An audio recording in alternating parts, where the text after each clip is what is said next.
Lebanon में IDF की जबरदस्त बमबारी हुई है। लेबनान के 6 शहरों में एक साथ बमबारी की गई। हिज्ब के ठिकाने तबाह कर रही है आईडीएफ। इजरायल के हमले में 20 लोग मारे गए हैं। लेबनान में इजरायल के हमले और तेज कर दिए गए हैं। तो लेबनान के 6 शहरों में एक साथ बमबारी की गई है और हिज्ब के ठिकाने लगातार आईडीएफ की ओर से तबाह किए जा रहे हैं।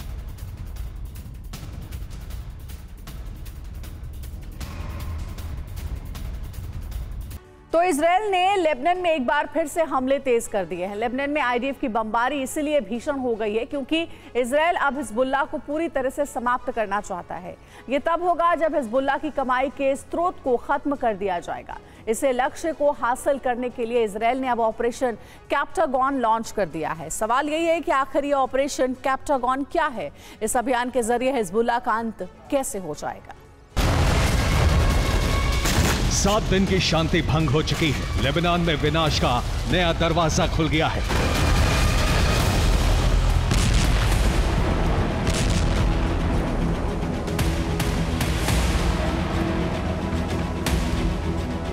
बेका वैली और बैरूत के दाहिया में इजरायली सेना ने फिर से भीषण बमबारी शुरू कर दी।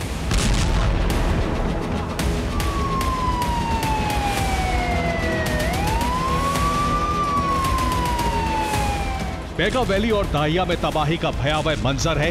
इजरायल हिजबुल्लाह को पूरी तरह से समाप्त कर देना चाहता है। यही वजह है कि अब इजरायली एयरफोर्स हिजबुल्लाह के कमाई के स्रोत को तबाह कर रही है।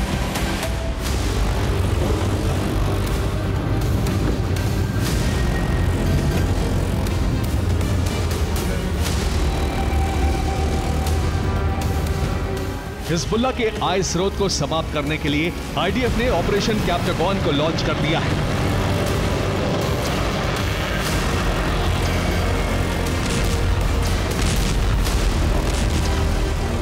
इजरायल का ऑपरेशन कैप्टागॉन क्या है, इस एक अभियान से हिजबुल्लाह का खात्मा कैसे हो सकता है, ये हम आपको बताएंगे। लेकिन उससे पहले इजरायल लेबनान में किस तरह से कयामत की बरसात कर रहा है, उसकी ग्राउंड रिपोर्ट देखिए।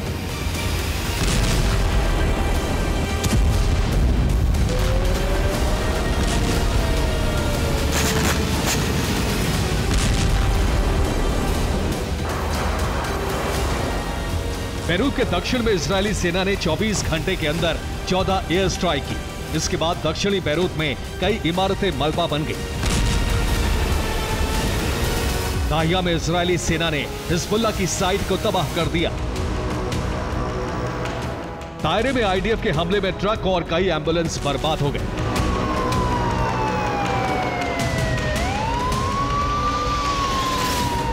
दक्षिणी लेबनान में इजरायली फाइटर प्लेन ने एक साथ कई जगहों पर बम वर्षा की।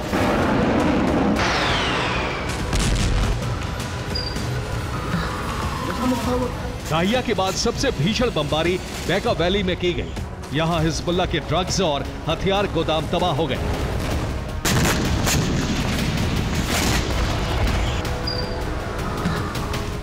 लेबनान के बालबेक में इजरायली बमबारी में हिजबुल्लाह से जुड़ी 9 इमारतें ध्वस्त हो गईं।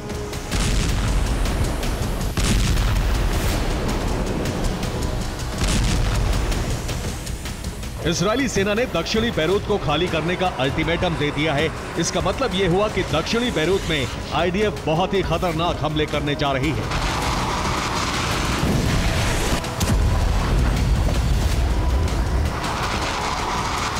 चौबीस घंटे के अंदर इजरायल ने लेबनान को जिस तरह से दहलाया है, उससे हिजबुल्लाह को बहुत ज्यादा नुकसान पहुंचा है।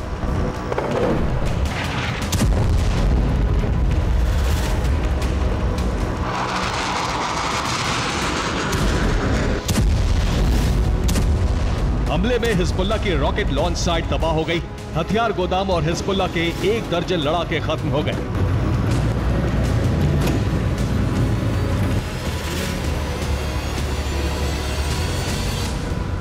चौबीस घंटे के अंदर आईडीएफ ने हिजबुल्लाह के 200 से ज्यादा ठिकानों पर बम बरसाए हैं। आईडीएफ का दावा है कि हमले में हिजबुल्लाह के 70% ड्रोन और 10% ड्रोन ऑपरेटर खत्म हो चुके हैं।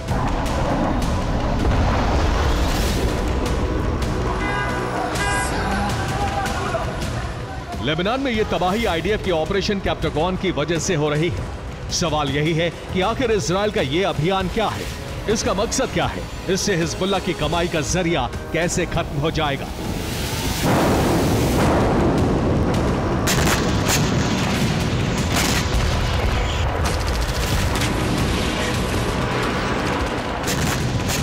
लेबनान की बेका वैली में हिजबुल्लाह के अफीम के अड्डे हैं। बेका वैली में हिजबुल्लाह बड़े पैमाने पर हेरोइन का प्रोडक्शन करता है।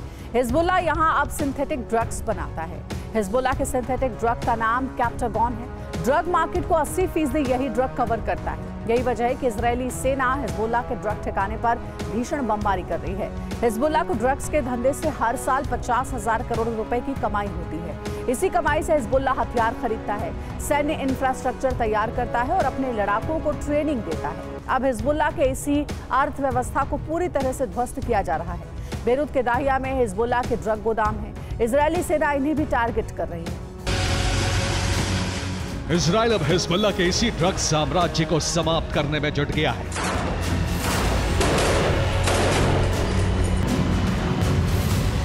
अगर हिजबुल्लाह का ड्रग्स का ये धंधा बंद हुआ तो उसकी आमदनी खत्म हो जाएगी। ऐसे में हिजबुल्लाह का खात्मा निश्चित हो जाएगा।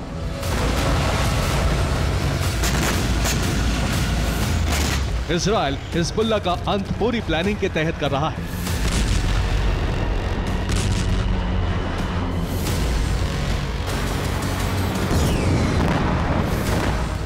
इजराइल ने सबसे पहले हिजबुल्लाह की लीडरशिप को खत्म किया।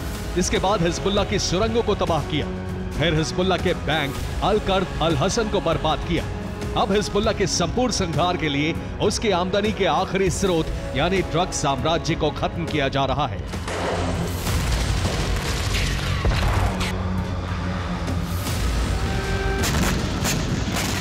इजरायली सेना ने हिजबुल्लाह के ड्रग साम्राज्य को खत्म करने वाले ऑपरेशन कैप्टागॉन की शुरुआत तब की जब हिजबुल्लाह ने इजरायली धरती को दहला दिया।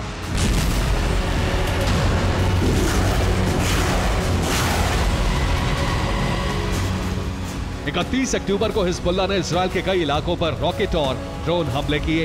हिजबुल्लाह के हमले से इजरायल के कई शहर पूरी तरह से दहल गए।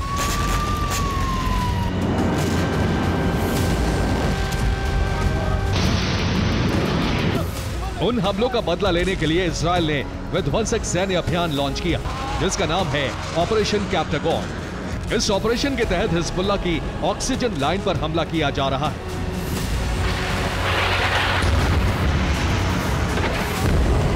हिजबुल्लाह की ऑक्सीजन लाइन कटी तो उसका बचना करीब करीब असंभव हो जाएगा। अगर हिजबुल्लाह का पूरी तरह से खात्मा नहीं भी हुआ तो वो शक्ति विहीन हो जाएगा, इतना कमजोर कि वो इजरायल पर हमला नहीं कर पाएगा।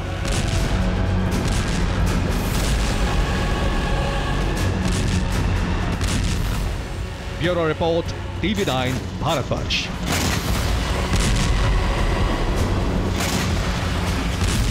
इजरायल के खिलाफ हिजब का पलटवार हुआ है। इजरायल के कारमेल में भीषण रॉकेट अटैक हुआ।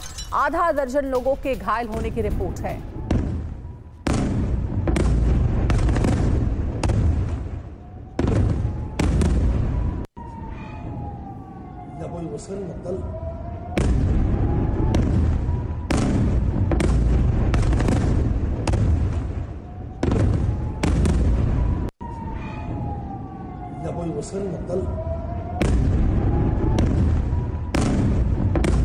इजरायली सेना के रडार पर अब सीरिया की धरती आ गई है। इजरायल अब सीरिया में उन जगहों पर हमले कर रही है जहां हिजबुल्लाह के ठिकाने और उसके हथियार गोदाम हैं।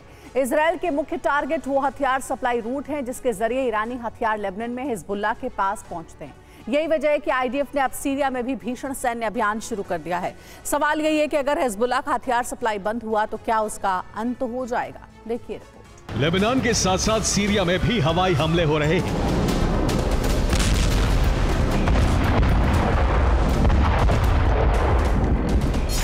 इजरायली सेना लेबनान के साथ साथ सीरिया को भी दहला रही है।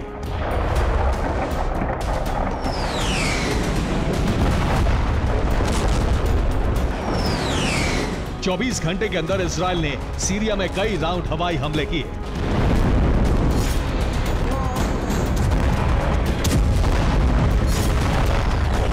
ये हमले हिजबुल्लाह के ठिकाने, उसके हथियार गोदाम, ट्रेनिंग सेंटर और हथियार सप्लाई रूट पर किए गए।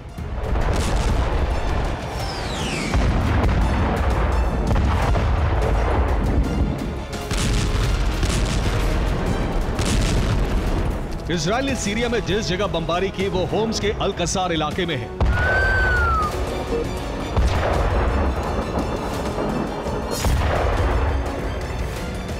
ये इलाका लेबनान के बॉर्डर के करीब है। यहां हिजबुल्लाह के कमांड सेंटर और हथियार गोदाम थे।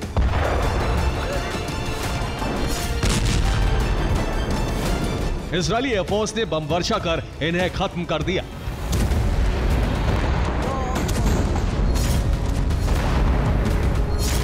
अब सवाल यह है कि आखिर सीरिया में इजरायल के हमले तेज क्यों हो गए हैं?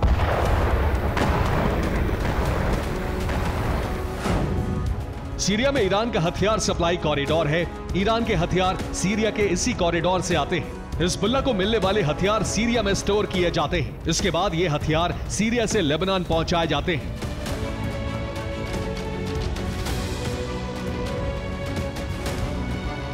अब इजराइल सीरिया में मौजूद ईरान के इसी हथियार सप्लाई कॉरिडोर और सप्लाई रूट को ध्वस्त कर रही है। यही वजह है कि सीरिया की धरती पर धमाके तेज हो गए हैं।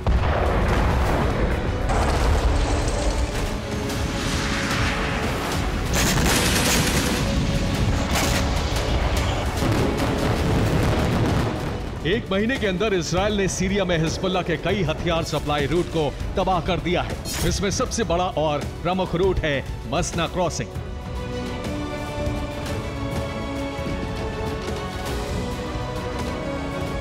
मसना क्रॉसिंग की तबाही के बाद अब यहां से ईरान के हथियार नहीं आ पा रहे हैं। ऐसे में हिजबुल्लाह की हथियार सप्लाई रुक गई है।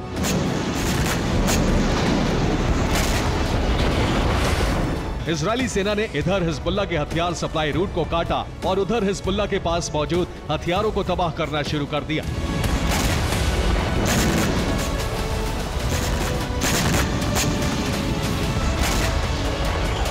हिजबुल्लाह की लीडरशिप को खत्म करने के बाद आईडीएफ ने जबरदस्त सैन्य अभियान चलाया।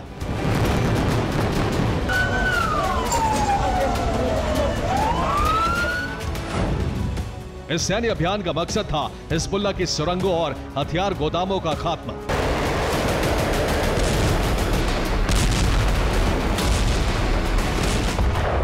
एक महीने के अंदर लेबनान में आईडीएफ ने चुन चुनकर हिजबुल्लाह के टनल नेटवर्क और हथियार गोदामों का खात्मा किया। आईडीएफ के मुताबिक अब हिजबुल्लाह के पास 20% हथियार ही बचे हैं। ऐसे में इजरायल से जंग लड़ने के लिए हिजबुल्लाह को हथियारों की जरूरत है। अगर उसे हथियार नहीं मिले तो वो युद्ध में बहुत दिनों तक नहीं टिक पाएगा।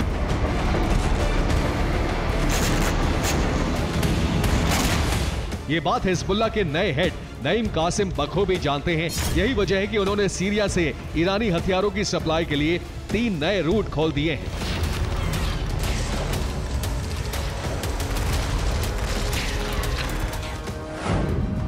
पहला रूट है टार्टस क्रॉसिंग, दूसरा है अल दबूसिया क्रॉसिंग और तीसरा रूट है तल कलाह क्रॉसिंग। ये सीरिया को लेबनान से जोड़ते हैं। अब इन्हीं रास्तों के जरिए हिजबुल्लाह को हथियार पहुंचाए जाने की तैयारी है। लेकिन यह काम इतना आसान नहीं है। सीरिया में हिजबुल्लाह और ईरान की हर गतिविधि पर इजरायल की नजर है। न सिर्फ नजर है बल्कि इजरायल हिजबुल्लाह और ईरान के हर संभावित हथियार सप्लाई रूट और ठिकानों को ध्वस्त कर रहा है।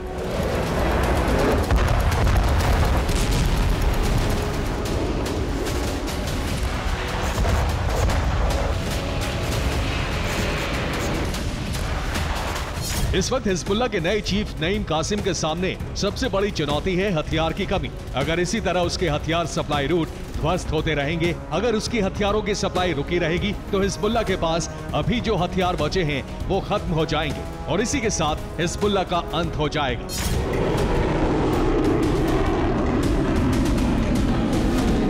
Bureau report, TV9 Bharatvarsh.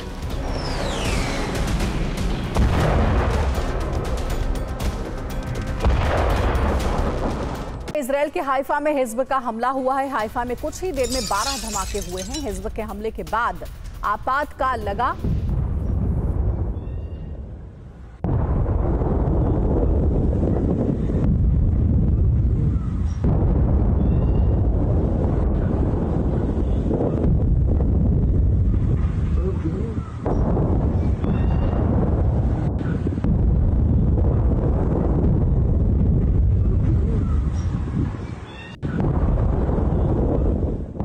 रूस में नॉर्थ कोरिया के सैनिकों की मौजूदगी से अमेरिका की नाराजगी बढ़ती जा रही है। रूस ने पहले कुर्स्क में नॉर्थ कोरियाई सैनिकों को उतारा और अब 8000 सैनिकों को यूक्रेन में भेजने की तैयारी है। अमेरिका ने नॉर्थ कोरिया के सैनिकों के संहार की प्लानिंग शुरू कर दी है। फिलहाल यूक्रेन को नए हथियार दिए जा रहे हैं। अमेरिका यूक्रेन को रूस की जमीन पर अपने हथियारों से हमले की छूट भी दे सकता है। अगर ऐसा हुआ तो रूस और अमेरिका के बीच सीधी जंग का खतरा बढ़ना तय है। रूस की सबसे बड़ी ताकत और यूक्रेन की सबसे बड़ी दिक्कत इस वक्त रूस में मौजूद किम जोंग की सेना है।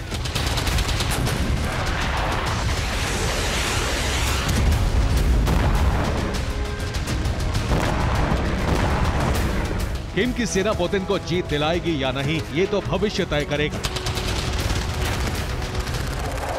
लेकिन वर्तमान में ये रूस और अमेरिका की सीधी जंग की वजह बनता हुआ दिख रहा है।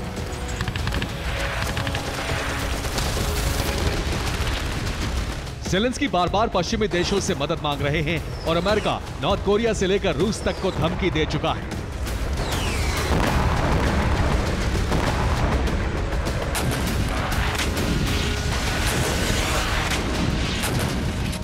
रिपोर्ट के मुताबिक नॉर्थ कोरिया के सैनिकों को रूसी सेना की वर्दी दी गई है। 8000 सैनिकों को वॉर जोन में जाने की ट्रेनिंग दी गई है। नॉर्थ कोरिया के सैनिक यूक्रेन में घुसकर हमला करने के लिए तैयार हैं। कुर्स्क में यूक्रेनी सैनिकों का मुकाबला नॉर्थ कोरिया के सैनिकों से चल रहा है। नॉर्थ कोरिया के कई सैनिक जख्मी भी हुए हैं।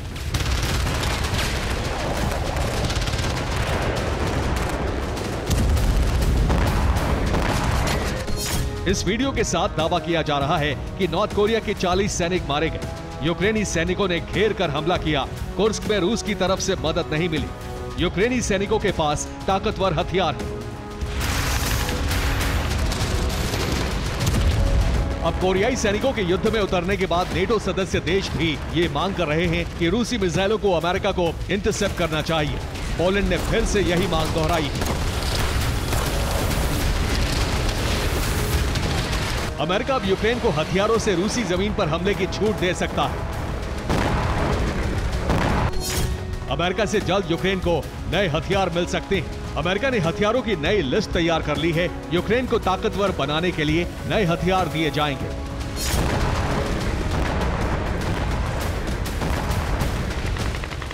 यूक्रेन की हवाई ताकत को बढ़ाने का काम भी हो रहा है। अब यूक्रेन को सी किंग हेलीकॉप्टर दिए जाएंगे।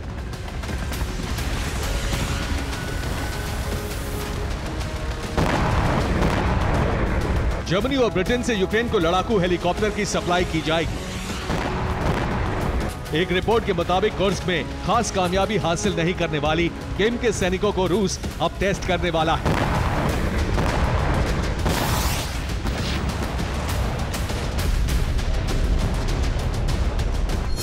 दावा है कि किम के सैनिकों को डोनेस्क में तैनात किया जा सकता है। डोनेस्क में यूक्रेन के सैनिकों का मोर्चा कमजोर हुआ है। नॉर्थ कोरिया के सैनिकों के लिए यह सेफ जोन माना जा रहा है। किम जोंग की सेना ने युद्धाभ्यास तो कई बार किया है, लेकिन नॉर्थ कोरिया की सेना के पास युद्ध का कोई अनुभव नहीं है। दूसरी तरफ रूस और यूक्रेन के सैनिक लंबे समय से जंग लड़ रहे हैं और एक दूसरे की कमजोरी और ताकत को बखूबी समझते हैं। एक रिपोर्ट के मुताबिक नॉर्थ कोरिया से अभी 4000 सैनिकों को भेजा जाना है। इसलिए किम जोंग ने अपने एक भरोसेमंद जनरल को रूस भेजा है।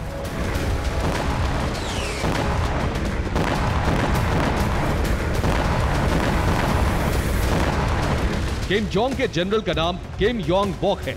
नॉर्थ कोरिया आर्मी में योंग बॉक डिप्टी हेड के पद पर हैं। किम ने इसे रूस भेजकर जाहिर कर दिया है कि नॉर्थ कोरिया से हजारों सैनिकों को रूस भेजा जा सकता है।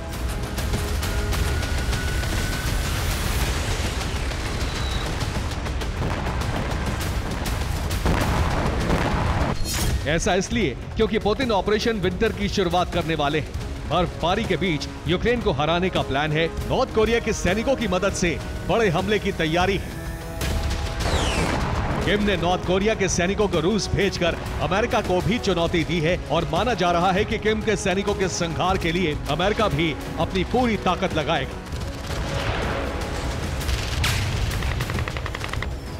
उम्मीद है कि यूक्रेन को भारी हथियार देने के बाद अमेरिकी सैटेलाइट्स और खुफिया जानकारियों की मदद से नॉर्थ कोरिया के सैनिकों पर जबरदस्त हमले होंगे।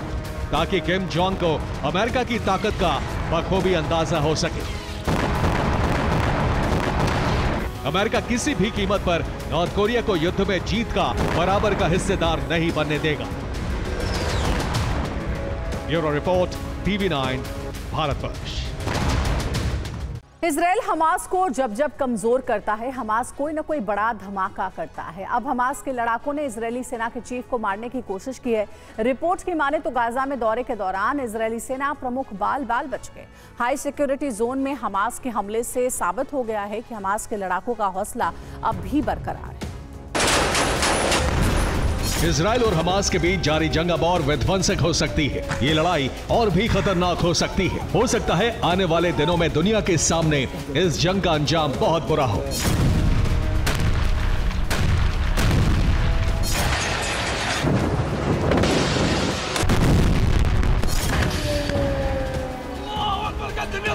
ना तो इजराइल मानने को तैयार है और ना ही हमास मानने को तैयार है। हालात ये है कि हमास के लड़ाके किसी भी मौके को छोड़ने को तैयार नहीं है।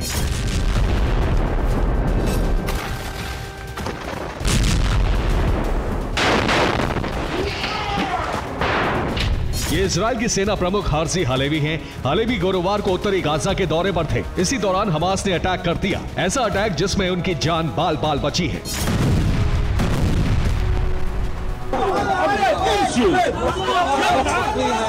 एक रिपोर्ट के मुताबिक हार्जी हालेवी जैसे ही उत्तरी गाजा पहुंचे, हमास लड़ाकों को इस बात की खबर लग गई। कहा जा रहा है कि लड़ाकों ने उसी घर पर अटैक किया जहां हार्जी हालेवी के मौजूद होने की बात कही जा रही थी।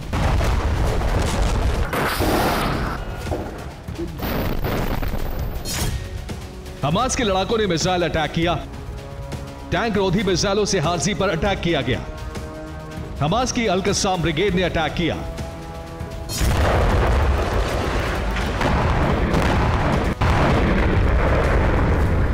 सूत्र बता रहे हैं कि हार्जी हालेवी जब उत्तरी गाजा में अभियान में शामिल सैन्य बलों के साथ मीटिंग कर रहे थे, कुछ नए प्लान बना रहे थे, तभी अटैक किया गया। हालांकि इसमें हालेवी को किसी भी तरह से कोई नुकसान नहीं पहुंचा और वो बाल बच गए।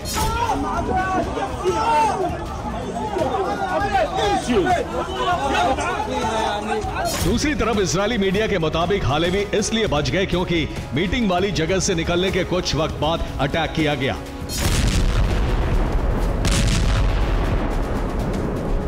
इस अटैक में इजरायली सेना प्रमुख भले ही बच गए हों, लेकिन बताया जा रहा है कि जबालिया शिविर में एक घर को निशाना बनाने में कई सैनिकों की जान गई। 4 इजरायली सैनिकों की मौत की खबर है। 888वीं मल्टी डायमेंशनल यूनिट के 4 सैनिक मारे गए।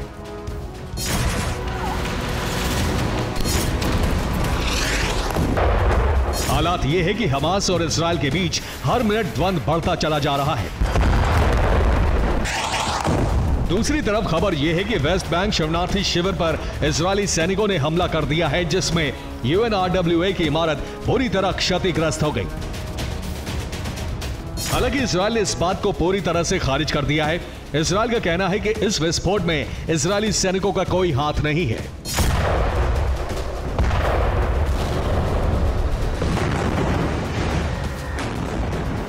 गाजा में अभी हालात हर मिनट खराब हो रहे हैं। गाजा पट्टी पूरी तरह से खंडहर में तब्दील हो चुकी है। बावजूद इसके इजराइल किसी भी कीमत पर रुकने को तैयार नहीं है।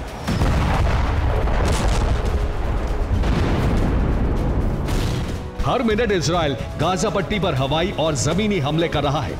खबर है कि इसमें कम से कम 100 से ज्यादा लोगों की मौत हो गई है, जिसमें बच्चे और महिलाओं की संख्या ज्यादा है।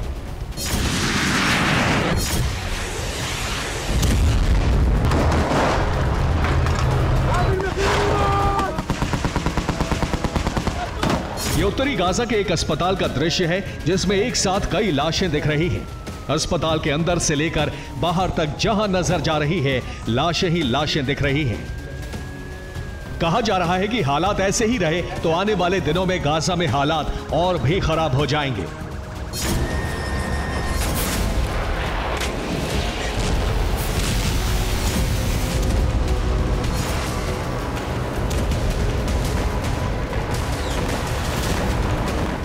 Bureau report, TV9 Bharatvarsh. Bharatvarsh.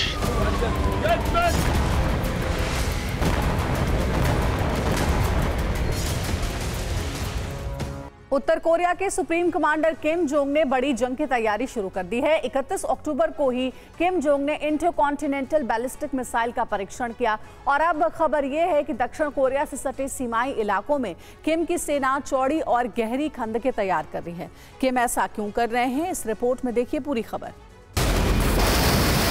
किम की मिसाइल का परीक्षण उत्तर कोरिया में होता है, लेकिन उसकी शॉक वेव जापान, दक्षिण कोरिया और वॉशिंगटन डीसी तक पहुंचती है।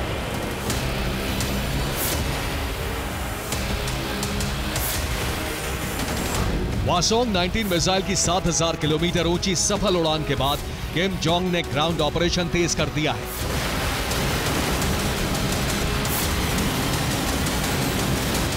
ये उत्तर कोरिया और दक्षिण कोरिया के सीमाई इलाके की तस्वीरें हैं। किम की सेना उत्तर और दक्षिण कोरिया को जोड़ने वाले सभी रास्तों पर गहरी और चौड़ी खंदकें तैयार कर रही है।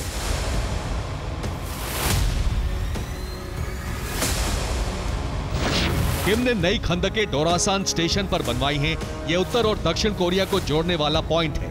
यहाँ 50 मीटर चौड़ी और 10 मीटर गहरी खंदक बनाकर रास्ता बंद कर दिया गया है। इससे पहले उत्तर कोरिया ने दक्षिण कोरियाई सीमा पर बनी एक सुरक्षा दीवार को धमाके से उड़ा दिया था।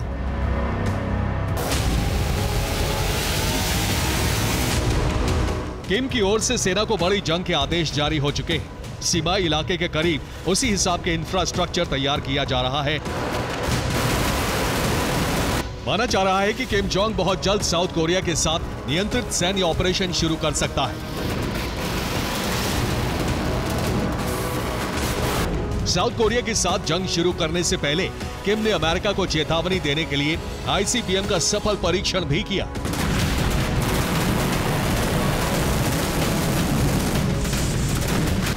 नॉर्थ कोरिया ने 1 नवंबर को इस परीक्षण की तस्वीरें जारी की। ये मिसाइल वासोंग 19 रोड मोबाइल आईसीबीएम है। इसे 11 एक्सल वाले ट्रांसपोर्ट व्हीकल से लॉन्च किया गया। इस मिसाइल ने 1 घंटा 26 मिनट तक उड़ान भरी। यह मिसाइल जापान से 320 किलोमीटर पहले सागर में गिरी। माना जा रहा है कि इस मिसाइल की रेंज में पूरा अमेरिका आता है। ग्राउंड ऑपरेशन से पहले किम ने इसीलिए वासोंग 19 का परीक्षण किया है, ताकि अमेरिका पर दबाव बनाया जा सके। मिसाइल का परीक्षण किम ने अपनी बेटी के साथ देखा और इस मिसाइल की ताकत का प्रदर्शन करने के लिए 1 नवंबर को वीडियो भी जारी की।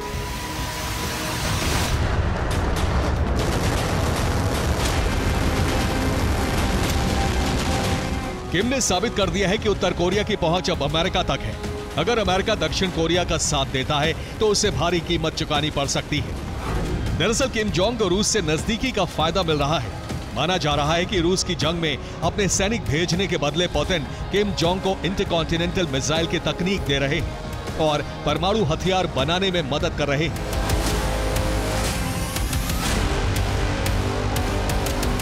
अमेरिका और दक्षिण कोरिया ने पुतिन किम के सैन्य गठबंधन को दुनिया के लिए खतरा बताया है।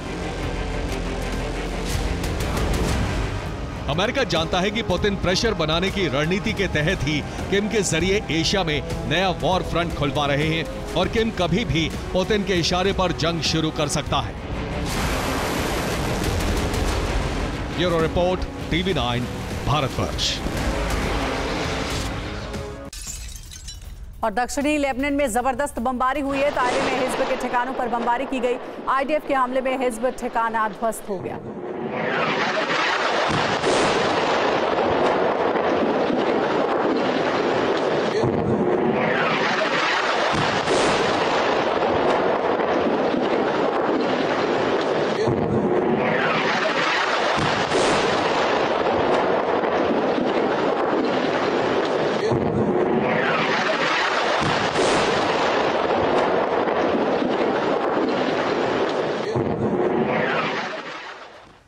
ईरान की सेना इजरायल पर बड़े हमले की तैयारी कर रही है, लेकिन इससे पहले इजरायल पर प्रॉक्सी संगठनों का प्रहार तेज हो गया है।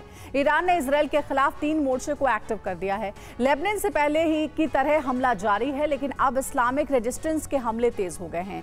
मजबूत एयर डिफेंस के बावजूद इजरायल में कई धमाके भी हुए हैं और 7 लोगों की मौत हो गई है। एक रिपोर्ट में दावा है कि प्रॉक्सी संगठनों को रूस ने आधुनिक ड्रोन भेजा है, जिसे एयर डिफेंस से नाकाम करना बेहद मुश्किल है। द आयरन डोम से अलर्ट का सायरन बजा।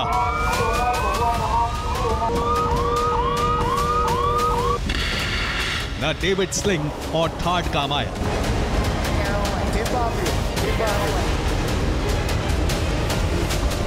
रूस के आधुनिक ड्रोन प्रॉक्सी के अलग अलग ठिकानों से इजरायल में घुसने में कामयाब रहे और धमाके होते रहे।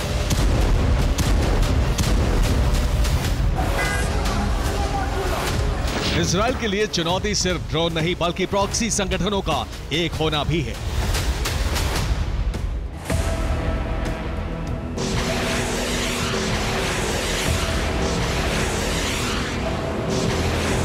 इजरायल में 3 मोर्चे से प्रहार हो रहा है। लेबनान से हिजबुल्लाह हमले कर रहा है, इराक से इस्लामिक रेजिस्टेंस के हमले हुए और यमन से लाल सागर के रास्ते हमले हुए।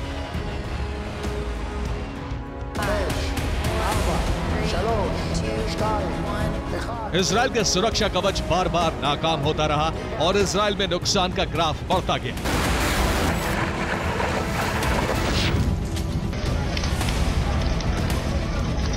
इजरायल के मैतुला में 4 विदेशी नागरिकों की मौत हो गई। मरने वाले सभी लोग थाईलैंड के निवासी थे। हाइफा में भी 3 लोगों की मौत की खबर है। अमेरिका की खुफिया रिपोर्ट के मुताबिक ईरानी प्रॉक्सी संगठनों के समय के साथ और घातक होने के पीछे पुतिन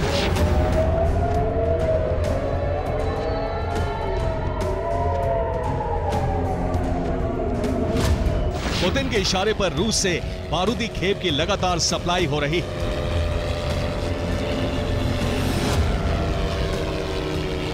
पुतिन ने बहुत पहले ही ऐलान कर दिया था कि प्रॉक्सी संगठनों को रूस हथियार की कमी नहीं होने देगा।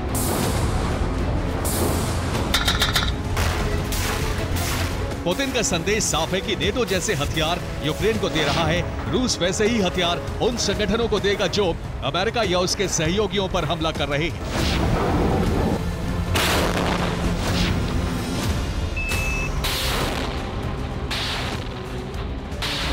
वॉर एक्सपर्ट्स के मुताबिक पुतिन अमेरिका से बदला लेने के लिए इजरायल पर हमले करवाएंगे। रूस से प्रॉक्सी संगठनों को बदला लेने के लिए हथियार दिए जा रहे हैं। रूस हुती और हिजबुल्लाह को मिसाइलों की सप्लाई कर रहा है।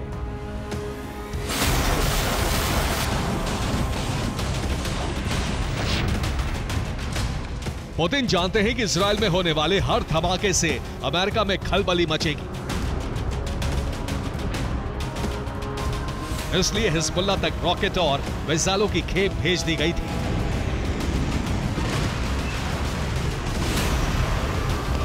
लेकिन अब रणनीति में बड़ा बदलाव आया है। इजरायली हवाई कवच यानी तमाम एयर डिफेंस को नाकाम करने के लिए रूस अब ड्रोन की सप्लाई कर रहा है।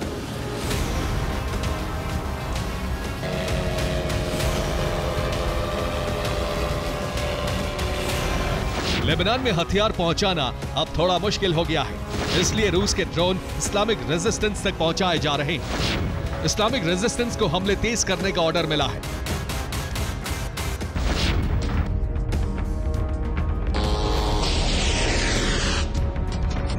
इस्लामिक रेजिस्टेंस ने इजरायल पर हमले का कुछ वीडियो जारी किया है। वीडियो में कुछ ड्रोन नजर आ रहे हैं।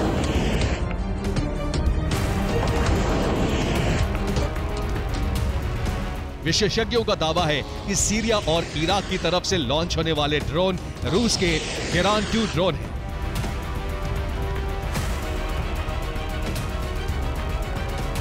रिपोर्ट में दावा है कि गेरान 2 ड्रोन को रूस अपग्रेड कर चुका है, जिसकी वजह से एयर डिफेंस नाकाम हो रहे हैं।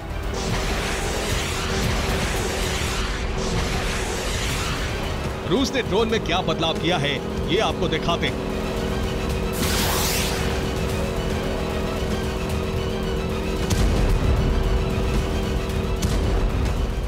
रिपोर्ट्स के मुताबिक इजराइल पर रूसी ड्रोन गेरान 2 से हमले हुए। गेरान 2 ड्रोन पहले सैटेलाइट सिग्नल की मदद से हमला करता था और इसमें एक गाइडेंस सिस्टम लगा था, लेकिन अब रूस ने इस आधुनिक इसे बनाया है और अब गेरान 2 ड्रोन में कोमेटा M लगाया गया है। ये ग्लोनास तकनीक्स का इस्तेमाल करता है। ग्लोनास एक रशियन नेविगेशन सिस्टम है, साथ ही इसमें जैमिंग प्रूफ एंटीना लगाया गया है, जिसकी वजह से ड्रोन को इंटरसेप्ट करना मुश्किल है।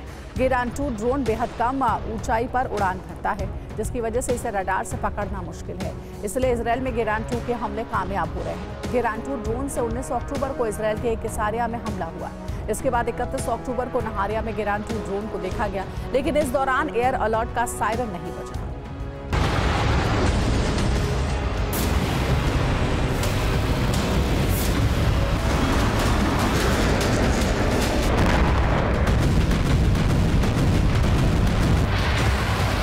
ईरान के सुप्रीम लीडर खामनेई की ऐसी योजना है कि इजराइल की सेना के लिए हालात संभालना मुश्किल हो जाए।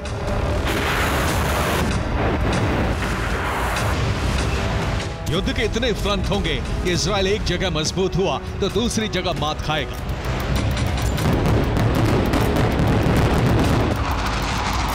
ईरान का ऑपरेशन ऐसा होगा कि चंद मिनटों में कई तरफ से इजराइल पर भारी प्रहार होगा। ऐसा इसलिए ताकि इजराइल का एयर डिफेंस नाकाम हो जाए।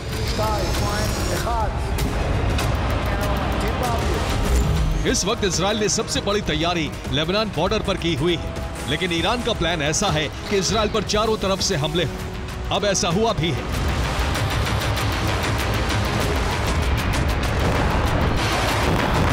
उत्तरी इजराइल पर हिजबुल्लाह ने हमला किया। दक्षिण इजराइल में इस्लामिक रेजिस्टेंस ने हमला किया। रॉकेट और ड्रोन के ताबड़तोड़ हमले के आगे इजराइल लाचार रहा।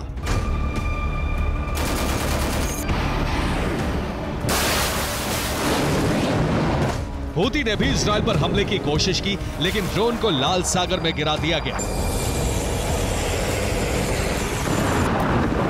अमेरिका ने हूती को बहुत कमजोर कर दिया है, लेकिन हूती के पास हथियारों का जखीरा अभी भी बाकी है। दूरी की वजह से हूती के लिए इजराइल पर बार बार हमला करना थोड़ा मुश्किल है, लेकिन ईरान की प्लानिंग के मुताबिक यमन से लाल सागर में दबाव बनाने की नीति जारी रहेगी।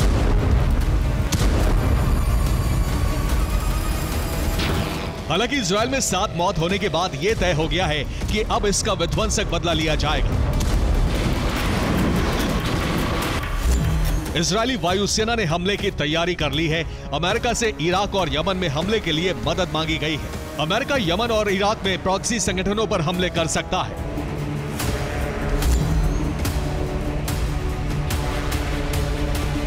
इजराइल और अमेरिका के टारगेट पर इस बार इस्लामिक रेजिस्टेंस के हथियार गोदाम रहने वाले हैं।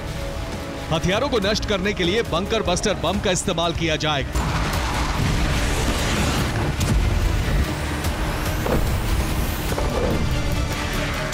फिलहाल इजराइल हिजबुल्लाह और इस्लामिक संगठन के हथियारों के गोदामों की जानकारी जुटा रहा है और इसे अमेरिका के साथ साझा किया जा रहा है,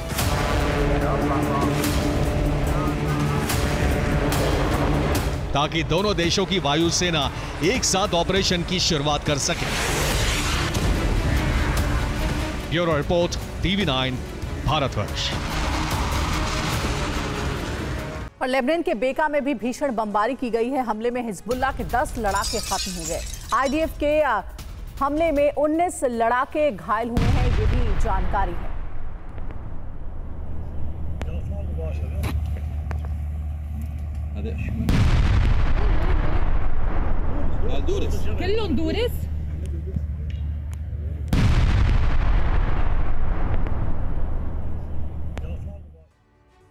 ईरान के सुप्रीम लीडर अयातुल्लाह खामनेई ने इजराइल से प्रतिशोध का ऐलान कर दिया है। ईरान के बैलिस्टिक मिसाइल प्लेटफॉर्म हमले के लिए स्ट्रैटेजिक लोकेशन पर तैनात कर दिए गए हैं। IRGC कमांडर ने कहा है कि इजराइल पर अब बड़े हमले किए जाएंगे। उधर इजराइल ने भी ऐलान कर दिया है कि ईरान को परमाणु शक्ति बनने से रोकना उसका सबसे बड़ा लक्ष्य है। क्या ईरान और इजराइल का ये संघर्ष महासंग्राम में बदलने वाला है? क्या हो सकते हैं ईरान के संभावित टारगेट और इजराइल कैसे ईरान के परमाणु कार्यक्रम को नष्ट करने की योजना बना रहा है? इस रिपोर्ट में जानिए। दोनों ओर से लक्ष्य तय हो चुके हैं, समय निर्धारित हो चुका है।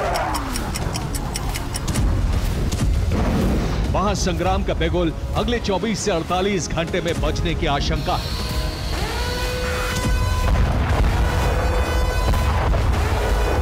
क्योंकि ईरान की सुप्रीम लीडर अयातुल्लाह खामनेई ने आदेश जारी कर दिया है कि इजराइल पर हमले की तैयारी शुरू कर दी जाए।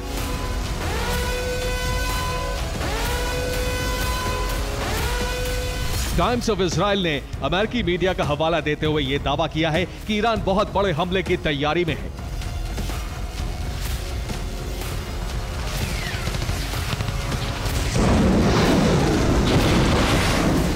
खामनेई ने 28 अक्टूबर को राष्ट्रीय सुरक्षा परिषद की बैठक बुलाई। इस बैठक में 26 अक्टूबर के इजरायली हमलों से नुकसान का ब्यौरा पेश किया गया। इन हमलों में ईरान के रडार स्टेशन, डिफेंस सिस्टम और मिसाइल प्रोडक्शन सेंटर तबाह हो गए थे। खामनेई ने बैठक में कहा कि पलटवार नहीं हुए तो ईरान को हारा हुआ माना जाएगा। इजराइल पर हमलों की तैयारी शुरू कर दी जाए।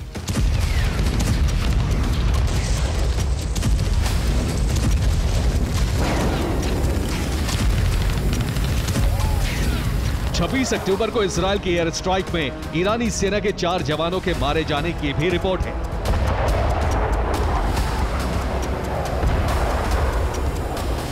ईरान सरकार पर राष्ट्रवादियों का दबाव है और इसीलिए हर कीमत पर खामनेई इजराइल से बदला चाहते हैं।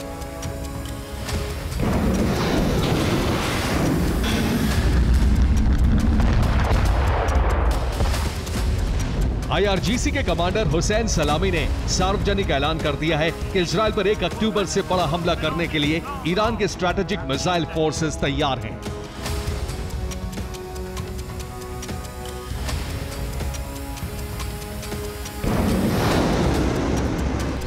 सलामी ने कहा है कि ईरान इजराइल पर अकल्पनीय हमले करने वाला है। इजराइल को लगता है कि कुछ मिसाइलों से वो इतिहास बदल देगा, लेकिन वो अभी भी 1 अक्टूबर का हमला नहीं भूला है। तेल अवीव ने भयंकर भूल की है और वो इसका परिणाम भुगतेगा।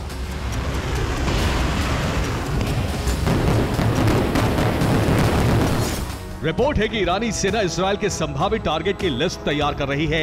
इस लिस्ट में कई तरह के ठिकानों को शामिल किया जा रहा है। ईरान के संभावित टारगेट पर इजराइल के सैन्य बेस और एयर बेस हो सकते हैं। इसके अलावा इजरायली राजधानी के वीवीआईपी ठिकाने भी ईरान की लिस्ट में हैं। इजरायली पीएम के आवास पर ईरान के मिसाइल हमले हो सकते हैं। इसके अलावा इजरायली अर्थव्यवस्था की मजबूत कड़ी, गैस और तेल स्टेशन भी ईरान की लिस्ट में है।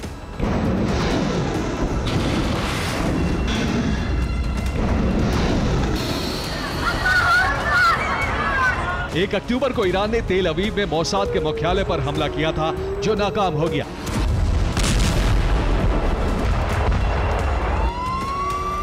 इस बार इजराइल के उन ठिकानों को निशाना बनाया जा सकता है जो भूमध्य सागर में हैं और इजराइल की लाइफलाइन।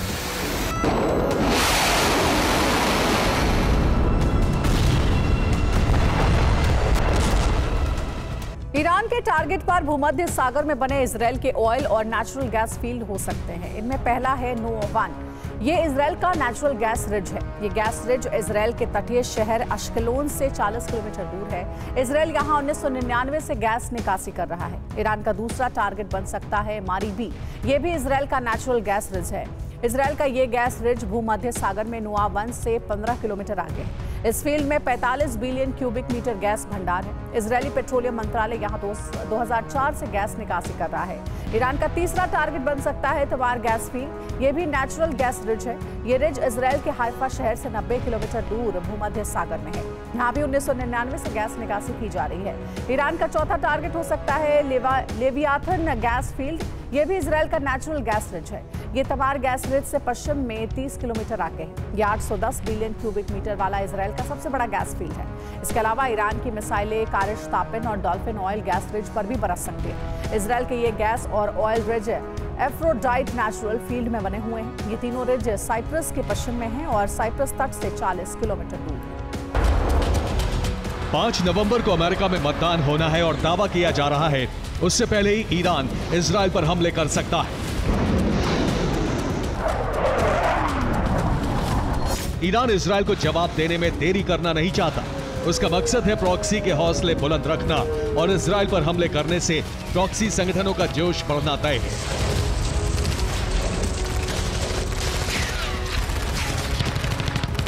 ईरान इजराइल पर हमलों का प्लान बना रहा है और दूसरी तरफ इजराइल ने ऐलान कर दिया है कि बतौर राष्ट्र ईरान की सबसे बड़ी महत्वाकांक्षा कभी पूरी नहीं होने दी जाएगी।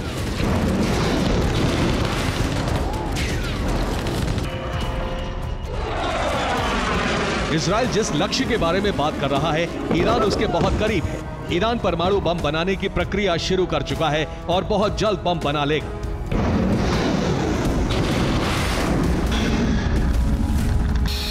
इसका मतलब साफ है कि अगर इजराइल ईरान को परमाणु शक्ति बनने से रोकना चाहता है तो वो बहुत जल्द ऑपरेशन शुरू करने वाला है।